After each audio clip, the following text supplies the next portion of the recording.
Barber, and I'm a real alcoholic. I want to welcome everyone, including our extended family, to the Atlanta Stepper Society book study. The name of our book study is Change Your Thinking, Change Your Life. Let's open with a moment of silence, followed by the serenity prayer. Serenity prayer. God, grant me serenity to accept things I cannot change, the courage to change the things I can, and the wisdom to know the difference. I want to thank all the people who's watching on the YouTube, and especially the people who are making comments. We get very, very positive comments about this book study. And I think it's very important because most of the comments I'm getting is that very few people even read the book, let alone break it down. That's just not happening around the world. And so I'm kind of grateful and honored to be able to do this, and I hope it catch on everywhere, because the book is what saves lives. The book has the program of recovery in it. The program of recovery is inside the book. And it's really not a secret, but it's sure a mystery. It's definitely a mystery. You have to unlock the mystery by using the book. If you think you can stay clean by good sharing, it won't work. You're going to share yourself right to a drink. That's what'll happen. This is a program of recovery. Tonight we're going to talk about the fourth step, the ending of the fourth step for us in the program, or the instructions of the fourth step. But if you go to Barber YouTube or Atlanta Step Up Society, or ask me for the CDs, we got the CDs and DVDs from the beginning all the way up to now. Plus it's on YouTube all the way up to now. And that's a blessing, because a lot of people around the world are following each week. Each week they log on. We're going to be talking about sex tonight. And this is the, you know, on the fourth step you do people, you do resentments, you do fears, you do sex conduct, and harm to others. Sex and the harm to others are almost combined a little bit. Alright? So, we're going to talk about the sex tonight. But in order for me to do that, you got to be open-minded. We have to, each person should, I can't say you have to, come up with your own spirituality or your own sexuality about your sex life and your sex conduct. What you believe in, it has nothing to do with no one else's belief but your own. And I say that clearly because I live in Atlanta. I don't know where nobody else lives in. Our city, I would say, has a beautiful variety of sexual beliefs. I'm not going to say it negative, because this is my city. I was born here. I tell people all the time, if you don't like what my city do, go back to your city. I didn't ask you to come here. I didn't, the mayor, nobody raised no flag, ordered you down here. I say down here because most of the comments coming from up there. Way bigger than down here. So I don't understand your insanity. But the bottom line is, our city is a beautiful variety of all types of people. Yeah. All right? So you have to come up with your own sexual preference or variety. And nobody, right or wrong, because if you study the book, every human being has sex problems. I'm not just talking about addicts no more, or alcoholics. Every human being has a sexual problem. One way or the other, you're getting too much, or you're not getting none at all. There's going to be in between there. You're going to have a sexual problem. If you got a 3-year-old boy, you're going to watch him. He's going to be playing. Sexual problem. So let's get real. Let's be adult about this. I read a story, and you can go and Google it yourself. You don't have to take my word for nothing. You can Google this yourself. There's priests, ministers, who thought they're so frantic about sex that they didn't want to have intercourse with the females of the church because they didn't want to defile their bodies. So they castrate themselves. So they don't have sex. But the problem was, you cannot castrate your imagination. That's what the problem came up. So you can't stick it in, don't mean your mind don't want it. That's what Jesus was talking about. It's in your imagination. So now you don't have nothing to you, but your imagination is there. So you still have a what? Problem. Can't cut your imagination off. So any way you look at it, everybody on earth has a sexual problem. In one way or another. You don't have to call it a problem. You can say sexual desire. But at the end of the day, it was God-given anyway. Alright? So mine is, I believe, you're to be male and female. This is just me. And I sponsored a lot of homosexual, bisexual, and they do very, very well. In fact, a lot better than other people when it comes to the steps. Alright, they be more honest about it. I believe that a man, for me, this is between God, myself, and probably another human being. How's that? That I should be married, have one wife, and just be faithful to her, and don't mess around, and have children. That's my belief. So we're going to say, let's just say, my belief is this bottle of water. I always had that belief. But my behavior was 100 miles from the belief. Okay. My belief didn't do anything for me because I was 100 miles from what I believed in. Today, I'm right here. I done caught up with it. After a lot of years of trying to change. You know, my mother came when I was 20 years ago when I was in recovery. No, it was about 18 years when I met my wife. And we were shacking. We weren't married. She had a place and I had a place, and we just shacking at each one. My mother came up to me one time and she said, y'all need to stop that. And her mother too. Y'all sinning. Shouldn't be doing that. Either get married or break up or whatever. She said, that's not good. And I'm like, wow. Because I went to a meeting and shared that. Because my mama don't know where I started from. To me, that was excellent. And I was 50 miles from that. You know, just to get that far was a blessing for me. But I wasn't there. So, can't nobody judge you. How's that? This is your own personal desire. And it does not matter, and don't nobody care. Alright? So what we're going to do is start on page 68 at the bottom, now about sex. Now I'm going to tell you something. I don't judge no one's sexual behavior. I don't care how you do it. I don't care where you do it. I have no real problems with it at all. Alright? As long as it's not harming no one else. Alright? And I mean harming like kids, you know, and rape and stuff like that. Alright? So we're going to start at the bottom here where it says now about sex.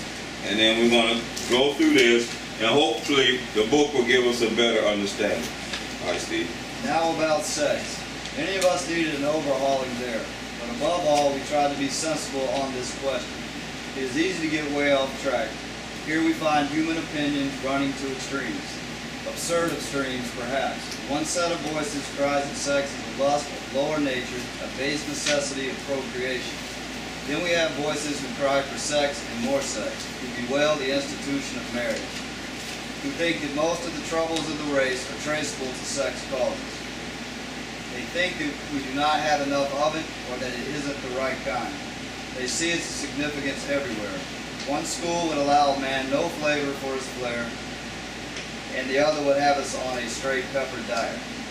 We want to stay out of this controversy. We do not want to be the arbiter of anyone's sex conduct. We all have sex problems. We'd hardly be human if we didn't. What can we do about them? Here we go. Now about sex. Many of us need an overhauling there. We're not talking about a physical overhauling per se. Maybe some people do. But we're definitely talking about a mental overhauling. And overhauling, we're talking about mental restoring to a proper condition or healthy condition. Above all, we try to be sensible on this question. It is easy to get way off track. Here we find human opinions running to extremes. You know, I used to like, when it says right here, foolish extremes perhaps. You know, in our society, when I was growing up, this is just me. I used to always see all these opinions and I become confused. They say, okay, in my life, it says, man should have one wife, one husband. Then I turn on TV, and I see we got people on TV, 10 wives. Then I read the Bible, oh Lord. 2,000 wives. All kind of stuff going on when it comes to this sexuality. So it is, my point is, it does go to the extremes. Some people say one-on-one, some say 2,000 on 2,000, it don't matter. So it does go to extremes, all right? So it says that one set of voices cry that sex is a lust of our lower nature, a base necessity of procreation. Procreation means just to have offspring, have babies. It's the base necessity for that. All right. Well, what I want to talk about for a second is this lust of our lower nature. All right. Basically, let's talk about lower nature. Basically, it's like two types: the higher and the low. That's what the Bible put out. Kind of in the biblical thing. Higher nature will be more spiritual. Lower nature would probably be more material. That makes sense? So, and lust means a overwhelming desire or craving. Now, I think inside of everyone, it's like really a conflict going on between your lower nature and your higher nature. Right?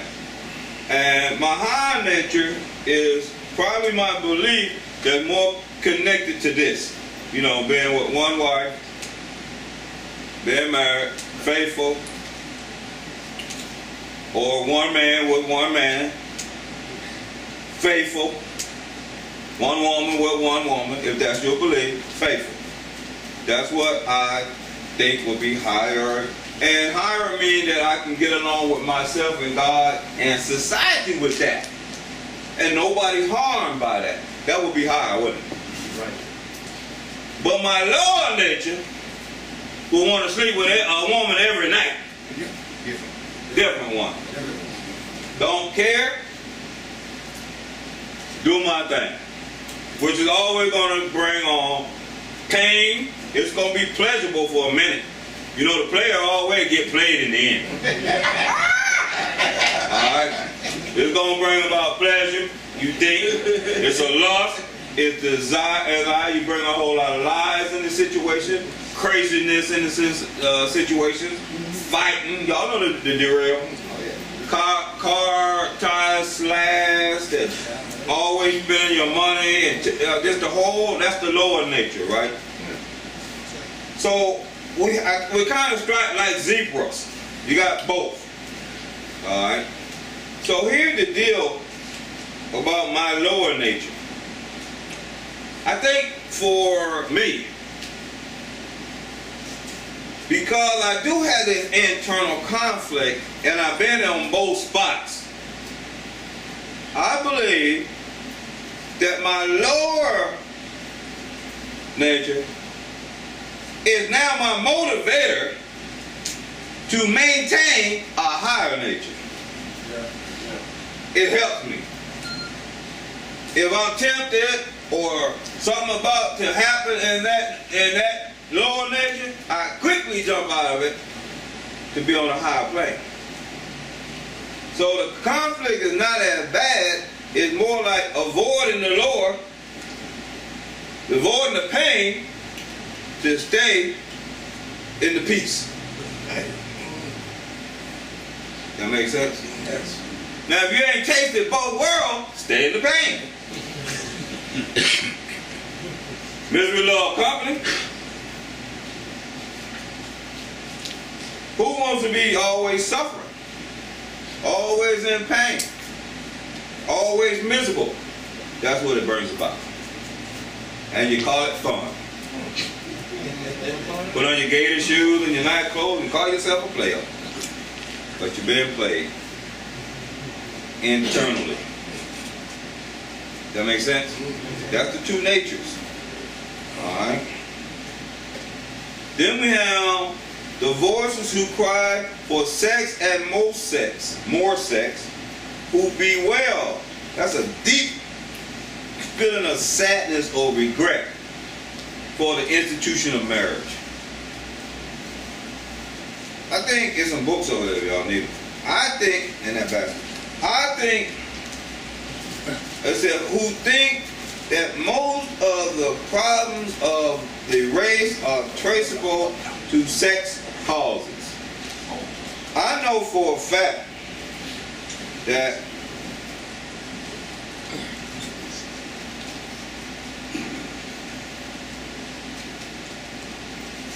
every time there's any kind of racial conflict, it will stem back to sex. This race shouldn't be having sex with this race. They shouldn't be doing this with this race. The babies come out half and half. You know what I'm trying to say? I remember, I'm not going to say anything bad, but I remember when I was stationed in Korea that the GIs would go over there and have sex with the Koreans.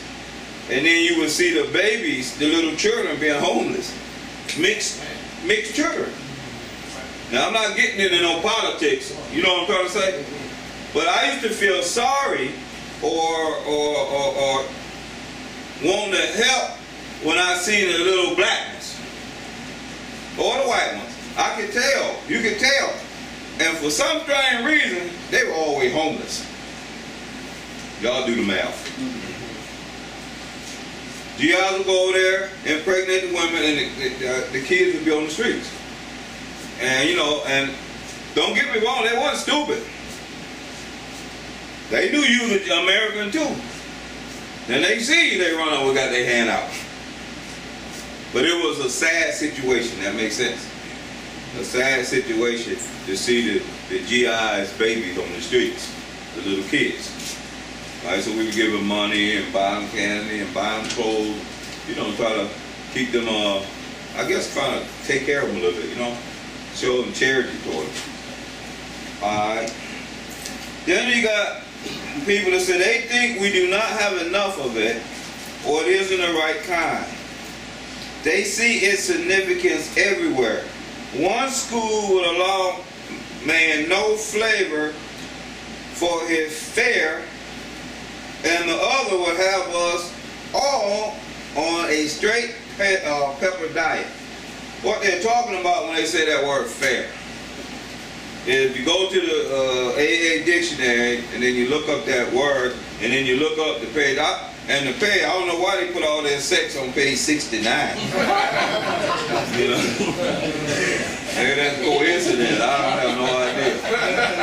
But if you look up that word fair and then look up where is the definition of it on page 69, they're talking about a diet, a meal.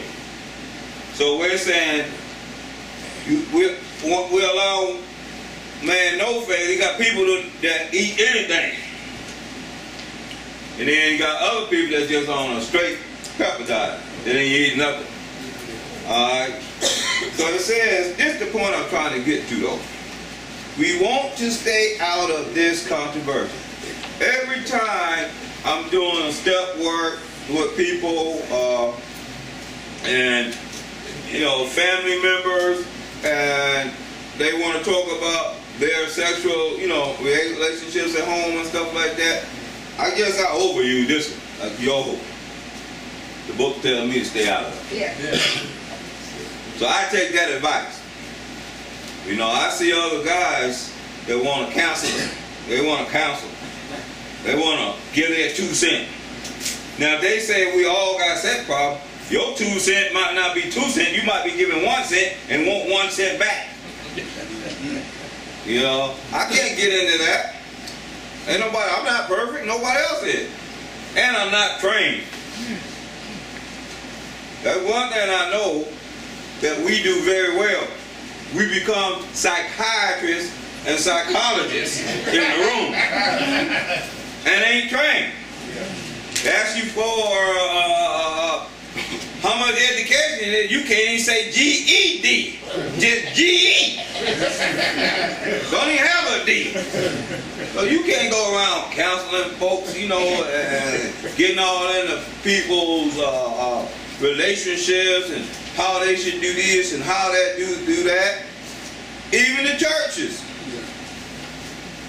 The book y'all told me to read really messed up. So don't put me on a straight pepper diet when you messing with the fair. You eating a little bit more than me. I ain't knocking nobody. I'm just opening up some minds. I ain't crazy. You know what I'm saying? We do not want to be the arbiter of anyone's sex conduct. And that's one who settles disputes. Someone having a sexual dispute in their relationship, it's very easy to do. Go to the internet, Google sex counselor, put in your zip code or their zip code, and hit enter. It'll pop up. There you go.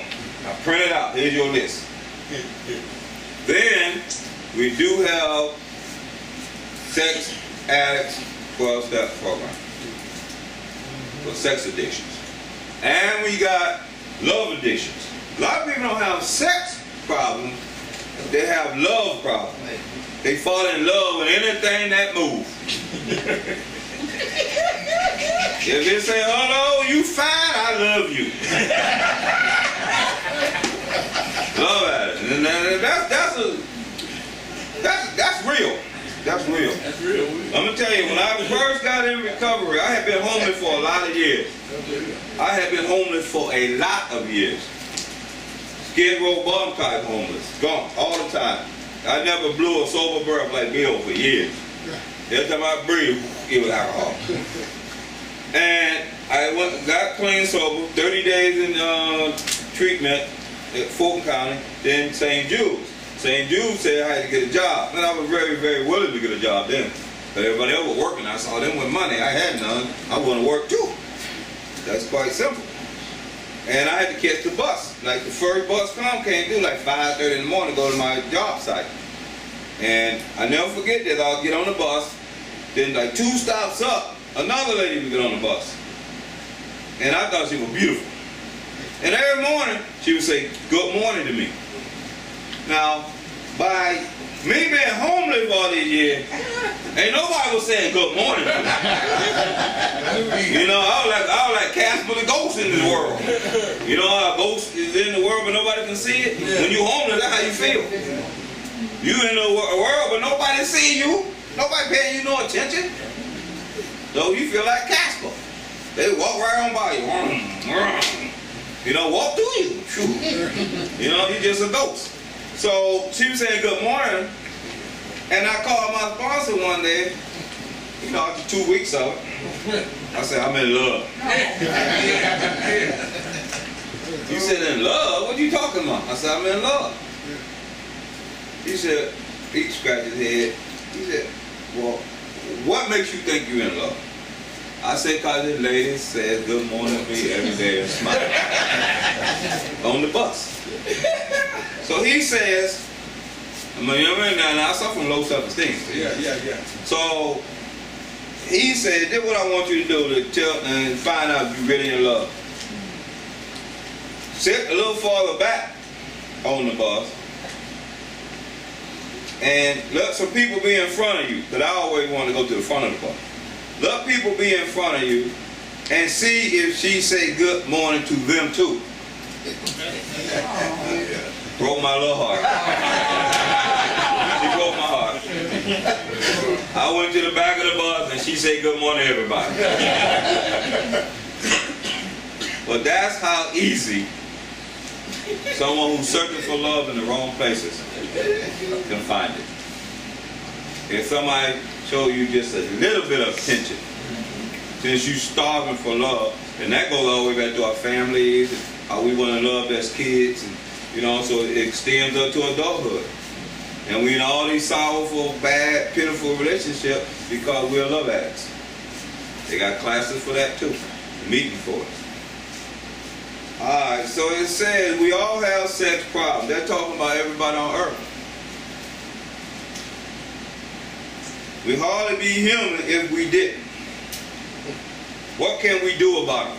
Now here's another situation. After you get a little clean time and stuff like that, we forget that the newcomer have love and sex problems too. Because you got 2 years clean, something like that. She got 2 weeks clean. I love you. I love you too. That ain't no love. That's 13 stuff. So it go both ways. But by 2 years, you should have been figured it out, because I know you done did all this 12-step work by then. I know you have. What can we do about them? All right, Steve. We reviewed our own conduct over the years past.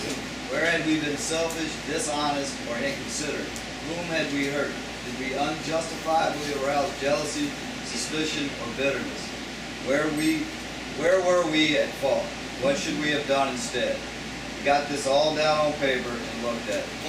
Alright, we reviewed our own sex conduct over the years. This is the 4th step. We're still in the 4th step. We're just doing another section on sex in the 4th step. Resentment, fears, sex conduct. We're doing sex conduct. Alright.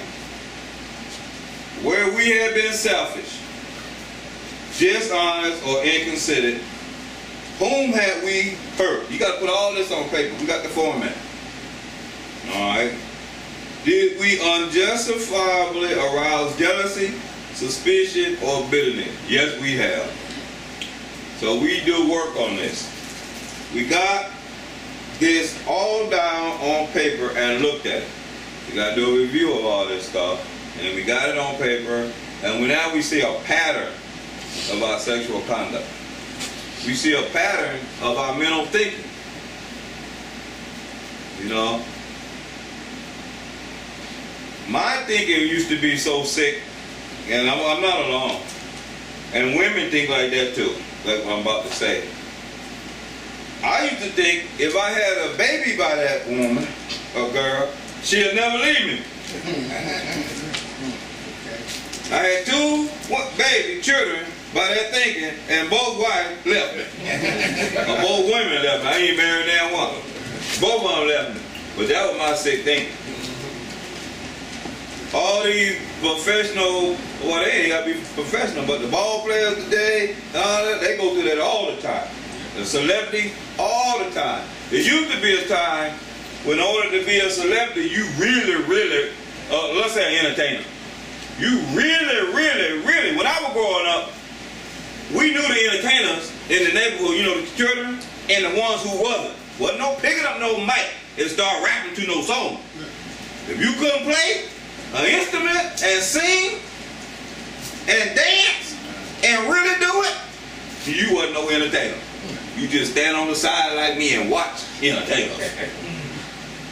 You know, because we had some guys in our neighborhood who could really do that. And then we had all us who couldn't do it. So we didn't even pretend to do it. That makes sense? But that ain't how it is today. You can go on YouTube and shoot, everybody rapping. Everybody doing this. Everybody doing that.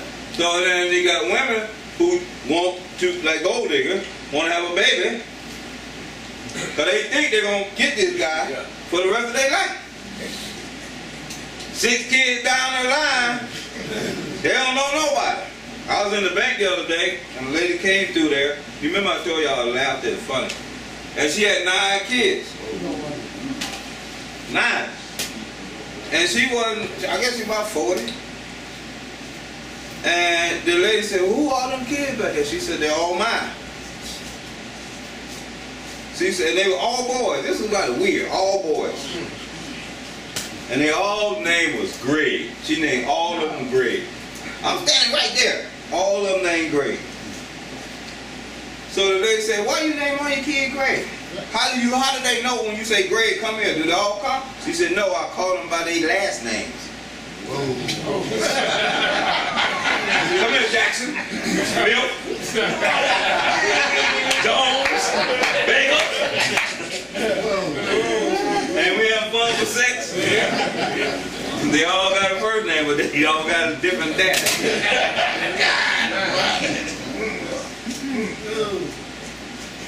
That's a pattern. We got this all down on paper and looked at it. Alright, next one. In this way, we tried to shape a sane and sound ideal for our future sex life. We subjected each relation to this test. Was it selfish or not? We asked God to mold our ideals and help us to live up to them. We remembered always that our sex powers were God-given and therefore good, neither to be used lightly or selfishly, nor to be despised or loathed. Alright.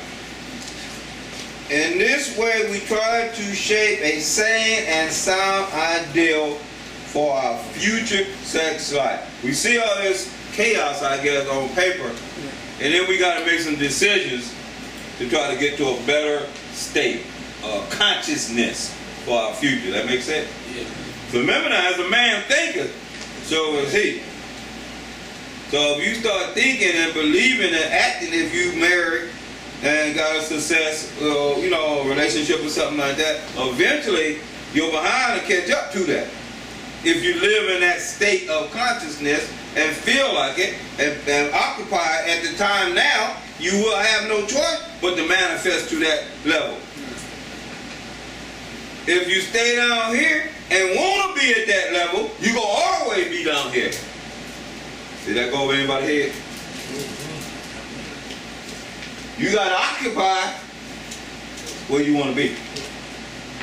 You got to believe it, live in it, breathe in it, keep it in your consciousness, and you'll get to it. If you want to be to it, you're going to stay where you are. Change your thinking. Write down exactly what you want to be and start living like it now. Fake it till you make it. How is that? This is important as you grow in recovery, because your life gets so good, spirituality becomes so great that you don't want to do all this. You don't have time to do this anyway. You don't want to have time to live like that. You know what I'm saying? Too many blessings and rewards coming into your life. We subject each relation to the test. Was it selfish or not? Then we pray. We ask God to mold our ideals and help us to live up to them. We remembered always that our sex powers were God-given and therefore good, neither to be used lightly or selfishly, nor to be despised, worthless or low, disliked greatly. Here's the deal. Let's look at that for a second. We remember that our sex powers were God-given and therefore good. If we have to remember something, then obviously I forgot it. But it was always present. That makes sense? That's like, I guess that would be similar to going to church and saying I'm a Christian and I am God, God's given me this, and I live in abundance,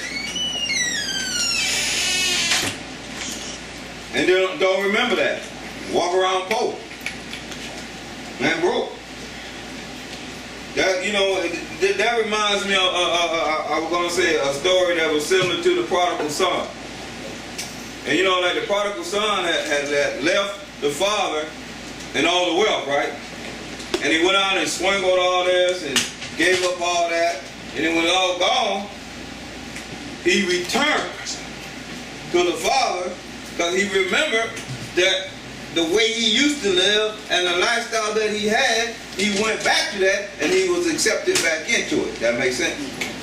So when we got all this bad conduct and stuff like that, we can be restored back to our original position by changing our thinking.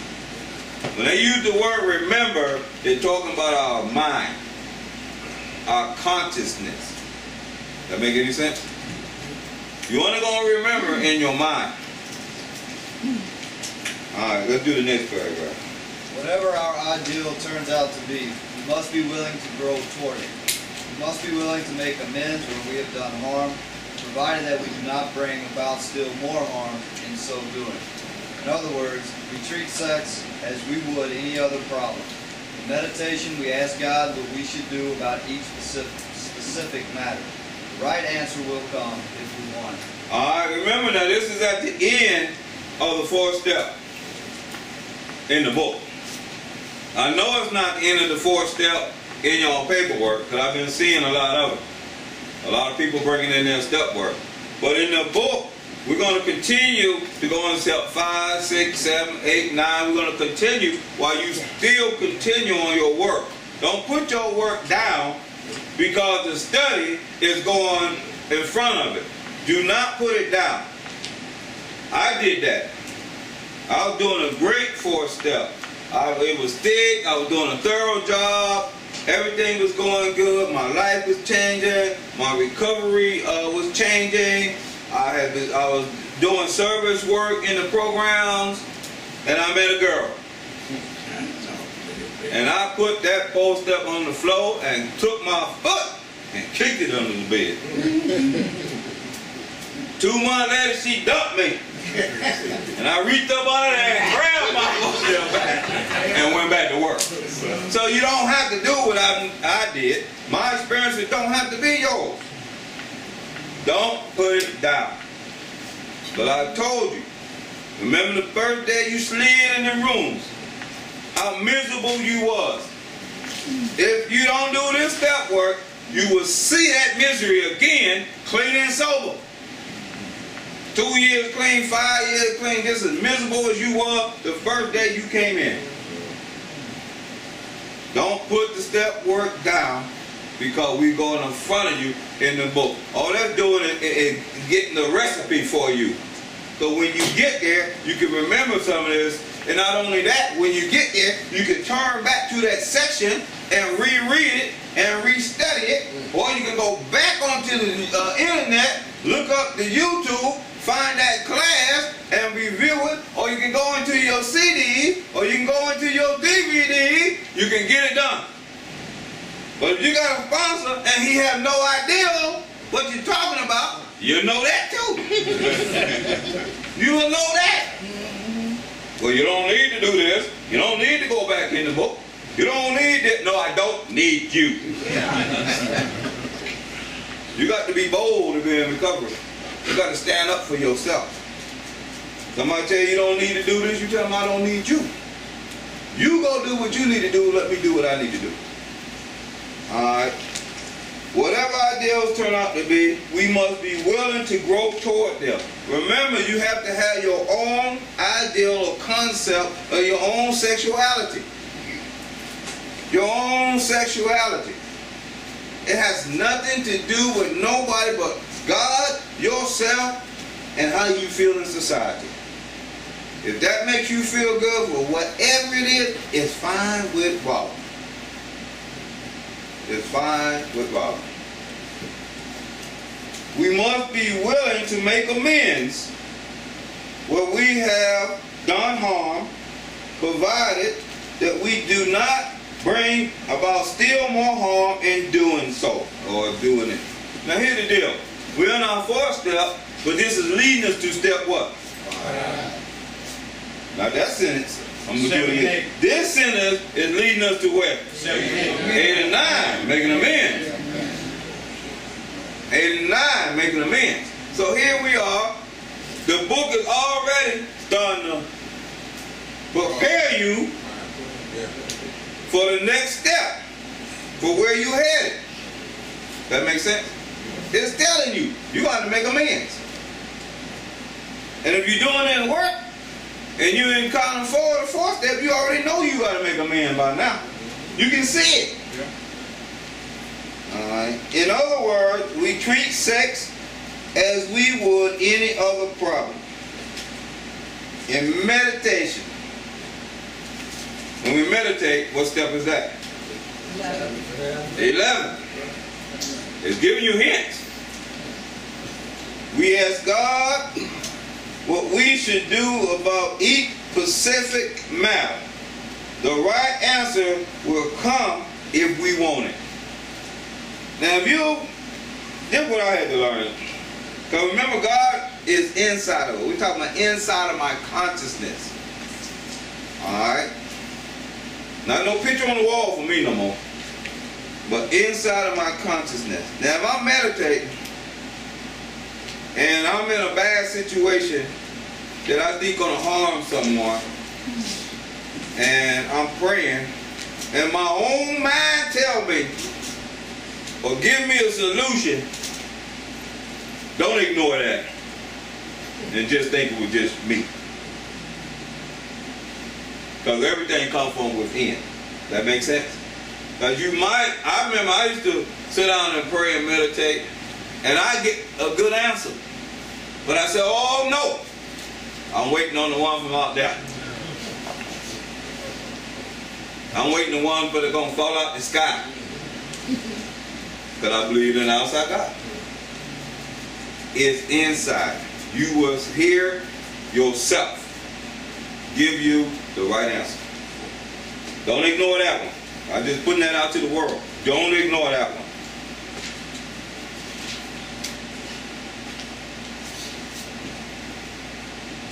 Do the next one. God alone can judge our sex situation. Counsel with persons is often desirable, but we let God be the final judge. Realize that some people are as fanatical about sex as others are loose. We avoid hysterical thinking or advice. Remember, I saw some people come in late, so I'm going to explain this again. This is just my own sexuality. It just belongs to me. I believe that a man and woman should be married, have kids, and live for happily ever after. Now that's my concept. Honestly, if this was my concept, I was really 100 miles from it. I believed it, but my behind was over here. Gradually, I got up to this point. That makes sense? So my belief wasn't where my behavior was. So that's why we have to pray and meditate and work on it daily, one day at a time, to get caught up to this belief. And with sex, that takes a lot of spirituality. You know, I had a men's class not too long ago, and I told people it was easier. See, I was addicted to food and crack. They were my two major, and alcohol. My three major addictions. Women, if I was sober enough, then I might have wanted you did that. But that wasn't the issue right then and there. You know what I'm trying to say? I ain't had to have no woman. I needed my drugs though, and alcohol. So here's the deal.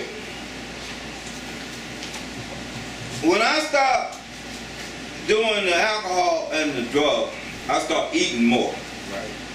I started eating more. And then I kind of got sick of eating. I had got up to like almost 260 pounds. And my brother went out and somebody, you know how people, he bought a case of ribs, like on 4th of July. He bought a case of ribs from some people in the streets for $10. He was bragging about, oh, come over to the house, I'm going to cook all these ribs. He cooked all them ribs, and the first bite I ate, I knew that them ribs were sour. I knew that they were sour. But I'm an addict. I figured it ain't going to hurt me to eat some sour pork. And I did. And I got food poisoning. Then I made a decision to change my eating. And what really was bad is that it was really a family reunion. And my family, this was a huge one. They were coming from all over the country. They were coming in caravan, like 20 cars at a time. And I started watching. The older people were getting out of them vans in wheelchairs. They were pushing them. Feet cut off. You know what I'm trying to say? Yeah. Arthritis, sugar diabetes, high blood pressure. All that were coming to the family reunion. Say, whoa, I got to change my diet. It was easier to get all crack. It was easier to get all crack than pound cake. Not the Oreo cookie that yellow. Oh my God. I was telling people in the group it was easier for me to give up crack than food. I had a big one with that. I had to change my thinking. I had to like think my main meal had to be salads. And I didn't salad. I thought lettuce was the worst thing out. I had got all kind of beliefs about lettuce in my mind. And I never read not one little sentence about lettuce. But I was telling myself it's worthless, it ain't nothing, it looked like a water leaf. All this kind of stuff about lettuce. I ain't never read up on those salads and bell peppers and what the green nutrition is and all that. I didn't know. I came up with my own concept of how bad it was. But I had to change my thinking. I had to let that be my main meal and everything else come behind it. See what I'm saying? So, but if you go to one of the family reunions and you see your history come in there, it'll change your thinking. Yeah. Alright? So it says right here, God alone can judge our sex situation. Counsel with persons or people is often desirable, but we let God be the final judge. Remember now, everybody got sex problems. Everybody. So even the counselor who's counseling you got what? Sex problem. Sex problem. They go to a counselor for their problem so they can pass the solution on to you. We realize that some people are fanatical, as extremists about sex, as others are loose. We avoid hysterical thinking or advice. Only one that's going to be able to judge you about your sexuality is God. And the powers are God-given. God gave us the power. And I don't think when they use God power, they're talking about physical power. we're talking about mental power, emotional power. I was listening to the radio the other day, and they did this program about people in Atlanta, female or people just having sex all the time, loose sex. And they was talking about the females was coming on the radio. I heard this is like Sunday. And the psychiatrist was telling the ladies, like, look, you can sleep with all these men, and then their excuse was, well, we wearing protection. We're wearing protection, condoms. So the psychiatrist said something that was very, very important. He said, yes, you might be covering up with the physical protection, but the mental and emotional protection don't have no condom on it.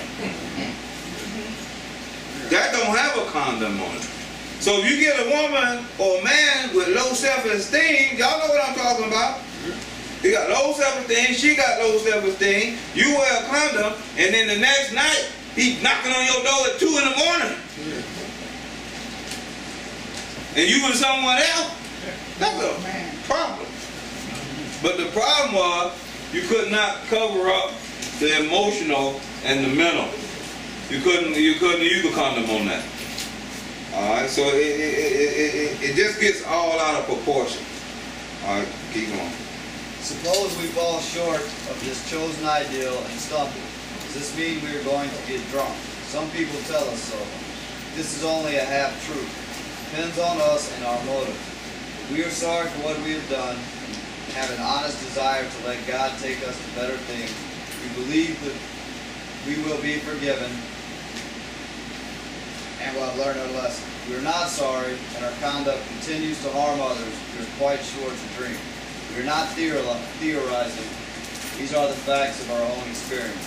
Alright, remember we talked about higher, lower nature, and now we're going to talk a little bit about higher nature.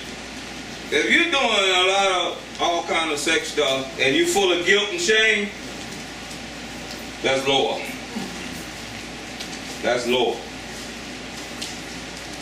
And on the spiritual chart, which I'm going to do one day, a good guy was David Hawkins. He just passed not too long ago. But if you can go to the internet, it's kind of like Jacob's ladder, you know, in the Bible. He broke spirituality down to different levels, starting at like 0 and 100, 200, 300, 400, all the way up to 1,000, being joy and bliss, right? And you start at the bottom and come up. Now here's something that I want to put out there. Guilt, fear, shame, that's under 100. So we doing all kind of sexual conduct and stuff that's keeping us feeling in guilt and embarrassed and in shame. You operating very low spiritually. Even though you're a player, you very low. You a dressed up garbage can. Now here, let me throw something else in this. AA. This is David Hawkins. AA, spirituality. Our program operates at a 400 spiritually. And then he got like, on the side he got the principles.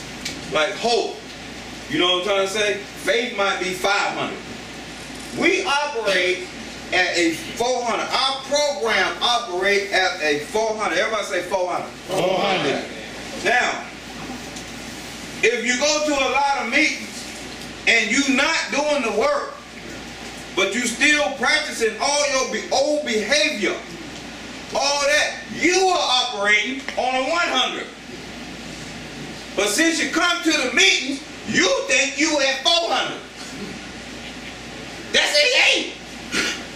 You at a 100. But you're trying to claim it at 400. But when you start going to meeting, the 100 gonna show up, and you're gonna relax. Because you don't do no work. You think I got it going on. No, AA got it going on. You just at a 100.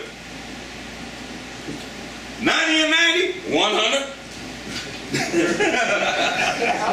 You know what I'm trying to say? Don't take AA AA spirituality and take it to be yours. It's not yours. It belongs to AA. You got to do the work to get yours. I just want to throw that out. And then you got you up and at that 100 talking about AA don't work. It ain't supposed to work. That's AA 400. You a 1. 50. Shoot, America is only on the 190 alone in the whole country. Slow. Alright. I just go down where it says, we are not theorizing. These are facts out of our own experience. We know that God gonna have to help us with this sexuality thing. We also know that you're gonna fall short. The thing is, check your motives, get up, and try again. Try again. I think the best thing to do is to work on yourself. Work on yourself. My next paragraph. To sum up about sex, we earnestly pray for the right ideal, for guidance in each questionable situation, for sanity, and for the strength to do the right thing. If sex is very troublesome, we throw ourselves harder into helping others. We think of their needs and work for them. This takes us out of ourselves. It is quite imperious urge when to yield would mean heartache. Here's the deal. I don't know, I didn't count them. And it just dawned on me. Even in these 2 pages of sex, we must pray about 3-4 times already. Pray, pray, pray, meditate, pray. You know. It says to sum up about sex. We earnestly pray, there it is again, for the right ideal. If you're praying for the right ideal, the ideal gonna come within you. For guidance in each questionable situation, for sanity, and for the strength to do the right thing. Gonna need some strength. Now, if sex is very troublesome, we throw ourselves the harder into helping others. That's just not with sex, that's with anything. If you have a problem with anything in your recovery or your life, you can really, really, really get out of that, get out of yourself by helping someone else. Alright? We think of their needs and work for them. You know, that's a real good service. I've never seen that before. Not only are you thinking of their needs, you work for them. You surrender so much that you're working for them to help them. I never saw that in another 20 years. I never saw that word right there. This takes us out of ourselves. It requires the imperious urge when to yield would mean heartache. When to go through with that temptation would mean heartache and put us back lower on the spiritual chart. Keep going. We had been thorough about our personal inventory. We have written down a lot. We have listed and analyzed our resentments. We have begun to comprehend their futility and their fatality. We have commenced to see their terrible destructiveness. We have begun to learn tolerance, patience, and goodwill toward all men, even our enemies. For we look on them as sick people. We have listed the people we have hurt by our conduct and are willing to straighten out the past if we can. All right. This is a summing up of the 4th step. We have been, if we have been thorough about our personal inventory, that's the 4th step. We have written down a lot. We have listed and analyzed our resentments. We're talking about resentments. We have begun to comprehend their futility, yes, uselessness, and their fatality, how deadly they can be. We have commenced to see their terrible destructiveness. We have begun to learn tolerance, patience, and goodwill toward all men, even our enemies, for we look on them as sick people. You know, if you're trying to get out of resentments, if I got a resentment and I'm working on myself trying to get rid of resentments, the last thing I want to do is to put a resentment in someone else. I don't want to give away resentments and then try to clean myself up. I don't want to harm other people so they got resentments and I'm still working on mine. You know what I'm trying to say? Alright, it says that we have begun to learn tolerance, patience, and goodwill toward all men, even our enemies, for we look on them as sick people. Once we start growing spiritually, we told y'all that you start working on yourself. I think the first thing evident, especially if you're in treatment or you're around other people, is the first thing you really do see is that other people ain't doing it. That's easy. When they start sharing, I know they ain't did nothing. Then they open their mouth. It's like, if you would just did that, it wouldn't even be talking like this. Because the people who do the work, we know the people who do the work and the people who don't do the work. This ain't no, it's like night and day. It's like all the terminology that you're going to use in the Bible, that's what you're going to see. Dead and alive.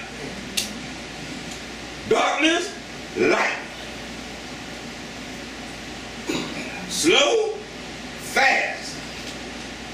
Low nature, high nature. But nobody perfect. But I can honestly tell you, you'll start changing. You'll go from one position to the next, to the next, to the next, if you do this work. We have less people we have hurt by our conduct and are willing to straighten out the past if we can. We're willing to make some amends. I just keep going. In this book, you read again and again that faith did for us what we could not do for ourselves. God did for us what we could not do for ourselves. So they already telling you that you done did this work, but you got more work to do. But it requires faith to continue to do it. Because you're going to look at, well, wow, I done did a lot of work and I still got more to do. Yes, you do. But you got to rely on faith now. Alright? Because that lower nature tell you don't did enough, you might work quick. That's a lot of work. Now you got to do a lot more? Yeah, you do. But the rewards is a lot better now. You get more rewards. We hope we are convinced now that God can remove whatever self-will has blocked you off from Him. Any blocked energy that's in you, that's slowing you from spiritually growing, God can remove it. If you have already made a decision, step 3, and an inventory, step 4, of your grosser, that's larger handicaps, here's the deal. You have made a good beginning. That's only a beginning. So you're going to have to have faith. I see some faces already drop. More work, a good beginning. I thought I was finished. No, you just beginning. That being so, you have swallowed and digested some big chunks of truth about yourself. Now we're going to keep going. All right, I want to thank y'all for a good meeting.